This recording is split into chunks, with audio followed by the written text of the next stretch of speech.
Hola, soy Marcos Vázquez y aprovechando el lanzamiento de mi último programa Invicto hace unos meses, quería hacer una serie de mini vídeos resumiendo algunas ideas filosóficas / psicológicas que creo que pueden ser útiles para mejorar nuestra vida en general y por supuesto también nuestra salud.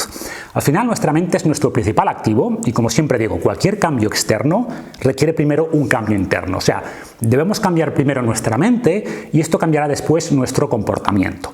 La pregunta es, por tanto, cómo cambiar nuestra mente, y esto es un tema, por supuesto, súper complejo, súper amplio, pero creo que hay una serie de ideas más o menos sencillas que pueden ayudarnos a adoptar perspectivas más productivas sobre nuestra vida y, por tanto, ayudarnos a tomar mejores decisiones. Y, obviamente, mejores decisiones producirán mejores resultados.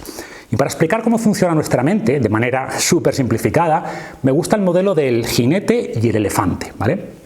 Porque ilustra bastante bien nuestra constante lucha interna. En este modelo, el elefante se refiere a la parte más antigua del cerebro que compartimos con otros animales, especialmente otros mamíferos, y es el llamado sistema límbico, ¿no? Y en este sistema se originan principalmente las emociones y es la parte de nuestro cerebro que reaccionaba de manera más o menos instintiva o automática al entorno, ¿vale? Y nos hacía tomar decisiones basándose en perseguir lo que nos gustaba y en evitar lo que no nos gustaba. O sea, nos hacía, por tanto, perseguir lo que producía placer y nos hacía huir de lo que produjera incomodidad. Y en un entorno salvaje esta estrategia funciona bastante bien, no es, como digo, el sistema operativo mental del resto de animales, pero tiene limitaciones importantes. Y una limitación clave es que nos hace tomar decisiones cortoplacistas, ¿vale? Y aquí es donde entra en juego el jinete, que representa nuestra corteza prefrontal, la parte más reciente, desde un punto de vista evolutivo, ¿no? Y esta parte es la que nos separa principalmente del resto de animales, es la parte que nos permite pensar en el largo plazo, en las consecuencias de segundo o tercer orden de nuestros actos y por tanto tomar decisiones más racionales. ¿Qué ocurre? Pues que con frecuencia el jinete y el elefante están de acuerdo, ¿vale? Lo que nos apetece hacer en el presente es lo que nos va a ayudar también en el futuro, pero muchas veces no, muchas veces hay conflictos, no hay una lucha interna entre el jinete y el elefante. Y finalmente nuestro comportamiento externo va a ser el resultado de quién gane esta batalla interna. Y aunque los antiguos filósofos griegos no conocían los amasijos internos de nuestro cerebro, usaban distintas analogías que reflejaban bastante bien esta lucha interna entre nuestros objetivos a largo plazo, que estarían marcados de nuevo por el jinete, y lo que nos apetece hacer ahora en el presente, que está dictado principalmente por el elefante. Y entendían también que el elefante es mucho más fuerte que el jinete, por lo que no tiene sentido intentar luchar directamente, frontalmente con él, ¿vale? Porque el elefante siempre va a ganar. Y esto se referiría a que no tiene sentido intentar suprimir una emoción, sino que debemos aprender a domar esa emoción. Y recordando este modelo, entenderás mejor las técnicas y las herramientas que cubriremos en los siguientes segmentos. Como indico en el programa Invicto, cualquier proceso de cambio o de mejora podría resumirse en tres grandes fases. La primera sería la visualización, la segunda sería la acción y la tercera la perseverancia para mantenerse en el camino.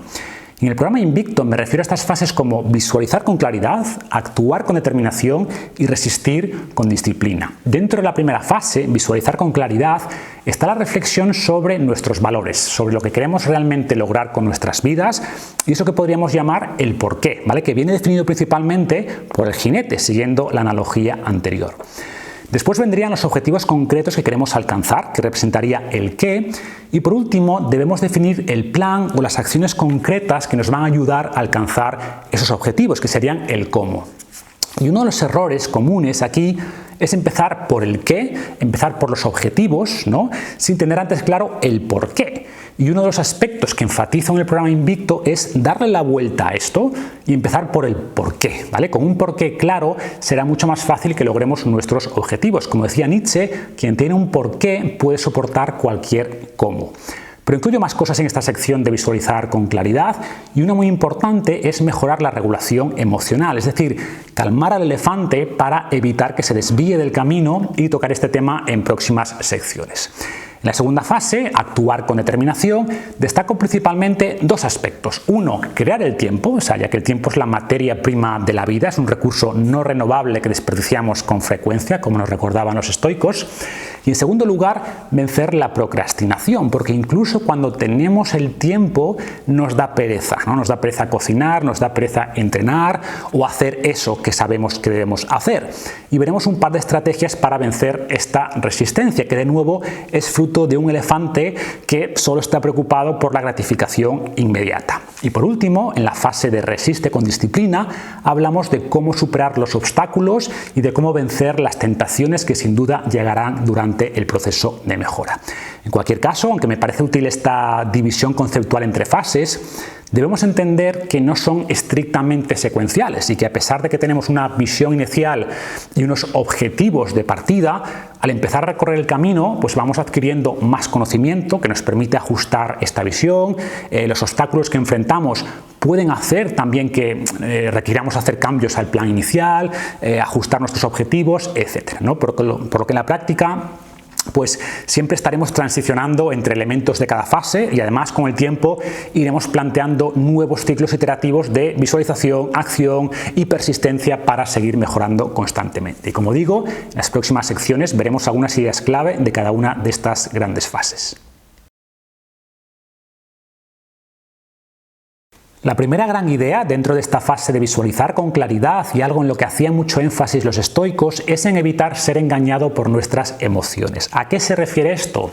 Pues básicamente a entender que entre el estímulo externo y la emoción que sentimos hay una especie de filtro de interpretación que hacemos que condiciona la emoción que finalmente sentimos y podemos ajustar esta interpretación para mitigar el impacto negativo de estímulos externos. Como decía Marco Aurelio, si un evento externo te causa malestar, no es el evento en sí el que te daña, sino tu juicio sobre él, y tienes el poder de cambiar tu juicio. Además, entre la emoción que sentimos y nuestra respuesta hay un espacio que, si aprendemos a detectar y a aprovechar, nos va a permitir regular nuestra respuesta, pasando de una reacción emocional a una respuesta razonada. Es decir, en vez de permitir que sea nuestro elefante el que reaccione, le estamos dando más poder al jinete, que seguramente tomará una decisión mejor. Y muchas veces son estas emociones exageradas las que hacen que no podamos ver con claridad, ¿no? Y hablaré, por ejemplo, de los antojos o del hambre emocional, que es uno de los principales enemigos de cualquier dieta. Y esta capacidad de explorar esta sensación de hambre, por ejemplo en este caso, de debatir con ella en vez de simplemente ceder a ese primer impulso, ¿vale? Como haría el elefante, es una herramienta muy poderosa para alcanzar nuestros objetivos. Y esta idea, que ya conocían y ya practicaban los estoicos hace miles de años, es hoy una de las bases de las terapias cognitivo-conductuales, que son sin duda las que más evidencia tienen a la hora de ayudarnos a ajustar nuestras emociones y también nuestros pensamientos a la realidad, ¿vale? Porque, repito, el objetivo no es suprimir las emociones, sino ajustar su intensidad a la realidad. Por ejemplo, el miedo cumple una función y es bueno tener miedo de cosas que nos pueden efectivamente dañar con alta probabilidad, y en esos casos usaremos todo el poder del elefante a nuestro favor, ¿vale? Pero si tenemos miedo pues de cosas que no tienen sentido, o tenemos miedo de hacer cosas que sabemos que debemos hacer, como hablar en público, como grabar un vídeo, como empezar una dieta o empezar a hacer ejercicio, pues ese miedo es malo, ¿vale? Ese miedo nos está limitando y debemos aprender a regularlo. De manera más amplia, lo que plantean las terapias cognitivas o conductuales, tomando, como digo, ideas del estoicismo, es que hay una relación bidireccional entre emociones, pensamientos y acciones. Es decir, nuestras emociones condicionan nuestros pensamientos y nuestro comportamiento, pero nuestros pensamientos influyen también en las emociones que se generan y, por supuesto, en nuestras acciones, ¿no? Y finalmente, las acciones que decidimos realizar modifican también nuestras emociones y nuestros pensamientos. Y muchas de las técnicas que explico en el programa Invicto, y de hecho varias que comentaré en las próximas secciones, se basan en este esquema de funcionamiento de nuestro cerebro. Dentro de la fase de visualizar con claridad, quería destacar dos aspectos clave. Primero, la capacidad de definir buenos objetivos y posteriormente de traducir esos objetivos en acciones y más concretamente en hábitos. Empezando por los objetivos. ¿Cómo definimos buenos objetivos? Pues hay distintas técnicas, pero una que cuenta con bastantes estudios es la denominada SMART, donde cada letra se refiere a una característica que deben cumplir los objetivos que te propongas. La S vendría de específico o specific en inglés y se refiere a la necesidad de que nuestros objetivos sean concretos, ¿vale? Por ejemplo, fortalecerme es muy abstracto, ¿vale? Pero poder hacer 10 dominadas es específico y por tanto es un mejor objetivo. La M vendría de medible, o sea, debe haber una forma concreta de medir si has logrado el objetivo o cómo de cerca o cómo de lejos te has quedado del objetivo. La A se refiere a que el objetivo debe ser alcanzable pero a la vez desafiante, ¿vale? Porque los objetivos muy fáciles no nos motivan, pero a su vez los muy difíciles pues nos paralizan, los vemos demasiado lejanos y desconectamos de ellos. La R vendría de relevante en el sentido de que debe estar alineado con tu porqué, como decíamos antes, ¿vale? Con un propósito de mayor valor.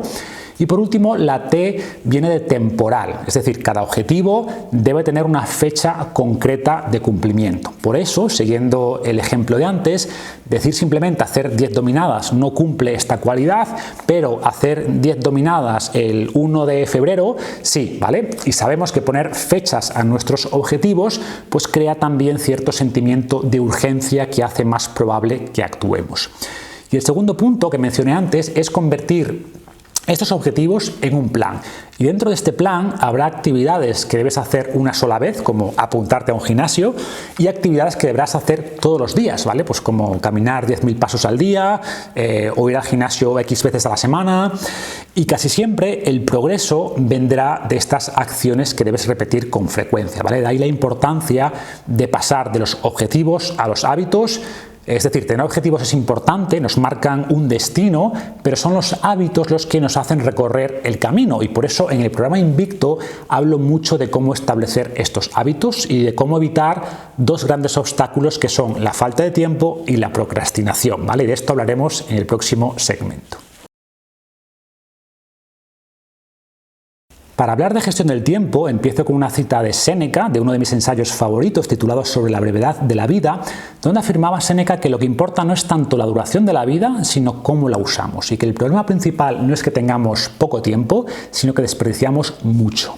La mejor forma de evitar este derroche de nuestro valioso tiempo es definiendo en primer lugar las actividades de mayor impacto, que son precisamente esos hábitos de los que hablábamos en el segmento anterior, y aquí me gusta aplicar el principio de Pareto, que nos dice que un 20% de nuestras acciones explica el 80% de nuestros resultados.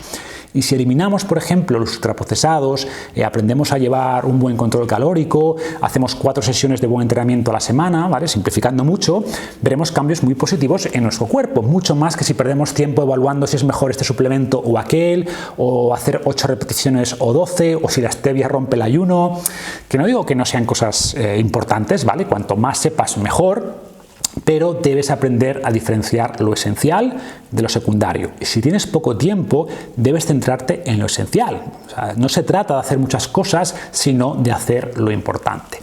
Y el segundo componente dentro de la gestión de tiempo es reducir las distracciones. Y por distracciones me refiero a todas esas actividades de bajo valor que consumen tiempo, pero que no producen un impacto positivo en tu vida, que no te acercan a tus objetivos. Citando de nuevo a Séneca, lo innecesario, aunque cueste un solo céntimo, es caro, porque cuando estamos diciendo sí a algo, necesariamente estamos diciendo no a otra cosa que muchas veces es más importante. O sea, muchos dicen, por ejemplo, que no tienen tiempo para entrenar, pero se han visto todas las temporadas de La Casa de Papel o todas las temporadas de Juego de Tronos, ¿vale? O pasan 2 horas al día en las redes sociales. En estos casos, el problema no es falta de tiempo, es falta de prioridades. Y ojo, no estoy diciendo que no puedas ver series de televisión o que no puedas pasar un rato en Instagram, ¿vale? O sea, cierto nivel de distracción es necesario, yo diría, ¿vale? Tenemos que calmar al elefante de vez en cuando, pero debemos vigilar que estas actividades no desplacen lo verdaderamente importante, las que te van a acercar realmente a tus objetivos. Cuando hablamos de mejorar nuestros hábitos, el problema no es necesariamente la falta de tiempo, sino muchas veces la falta de ganas. Y esta pereza es lo que nos hace procrastinar, es decir, la que evita que hagamos eso que debemos hacer. Por ejemplo, aunque tengas el tiempo para entrenar, sencillamente no te apetece y por eso te pones a ver la televisión o a revisar las redes sociales o a hacer cualquier cosa que te ofrezca cierta satisfacción inmediata, ¿no? O lo mismo si tienes que estudiar o preparar un informe para la oficina o lo que sea. Y debes entender que la culpa, de nuevo, es del elefante, es de esta parte más primitiva de tu cerebro que prioriza el aquí y el ahora, que quiere gratificación inmediata y que no quiere enfrentarse a ningún tipo de incomodidad. En el programa Invicto doy multitud de estrategias para vencer esta procrastinación, pero voy a resumir aquí 3 ideas. La primera, reforzando lo que vimos en un segmento anterior, empieza con el porqué. O sea, intenta crear una visión clara, una visión motivante de lo que quieres lograr a largo plazo. O sea, muchas veces lo que pensamos que es resistencia del elefante es en realidad falta de claridad del jinete. Si el jinete no tiene claro hacia dónde va a ser incapaz de llevar allí al elefante. Y por eso es muy importante también tener un plan, o sea, definir exactamente las actividades o hábitos que vas a realizar para aportar esa claridad al jinete. Punto 2. Pensar a lo grande, pero empezar pequeño. O sea, es importante tener esta visión larga, de largo plazo, pero tiene el riesgo de que al ver una brecha muy grande entre tu situación futura deseada y tu situación actual, pues que te desmotives, ¿vale? O que las acciones o hábitos a realizar requieran tanto esfuerzo que aumentes la resistencia del elefante.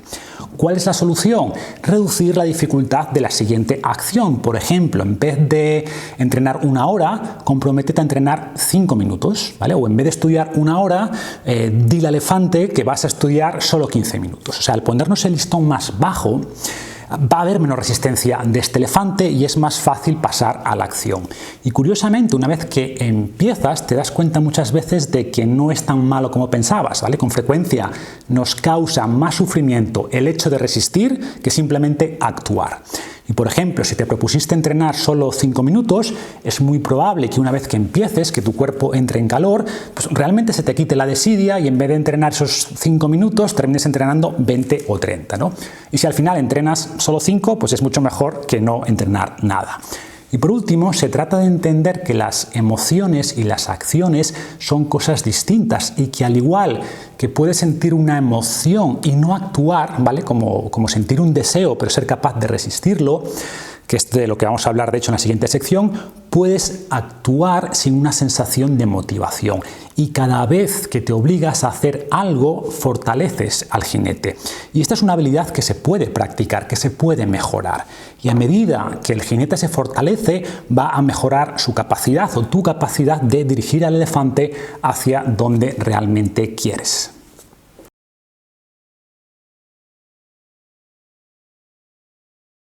Y el último aspecto que quería tocar es la capacidad de vencer el deseo o de mejorar nuestro autocontrol. Y los estoicos no se oponían al placer, ni mucho menos, pero nos alertaban del peligro de convertirse en esclavos de este placer. Es decir, podemos disfrutar el placer, pero siendo nosotros los que controlamos el placer y no al revés, ¿no? Como siempre digo, si no puedes resistirte a comer un donut, tienes un problema, pero si no puedes decidir comerte un donut sin sentirte culpable después, también tienes un problema. Es un problema distinto, pero es un problema.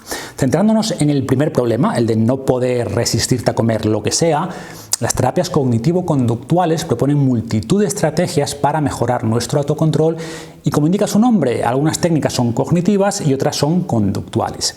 ¿A qué se refieren las técnicas cognitivas? Pues que cambiamos nuestro pensamiento para mejorar nuestra resistencia. Por ejemplo, en vez de reaccionar directamente comiéndonos ese donut, intentamos ser conscientes de la sensación, del impulso, le ponemos una etiqueta.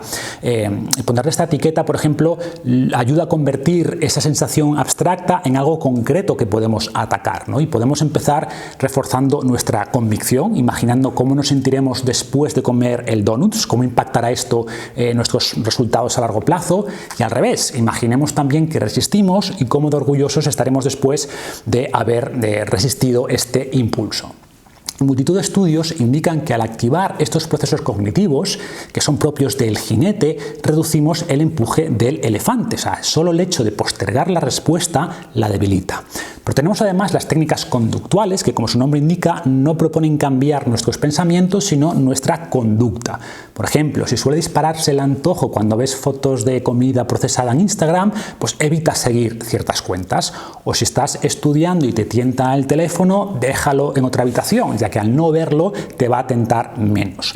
Para reducir el antojo puedes beber algo con sabor, por ejemplo una infusión, agua con gas y echar unas rodajas de limón, puedes concentrarte en tu respiración, que es una técnica muy potente, puedes hacer algo de ejercicio, salir a caminar, llamar a un amigo, puedes reemplazar tu antojo habitual por una versión más saludable.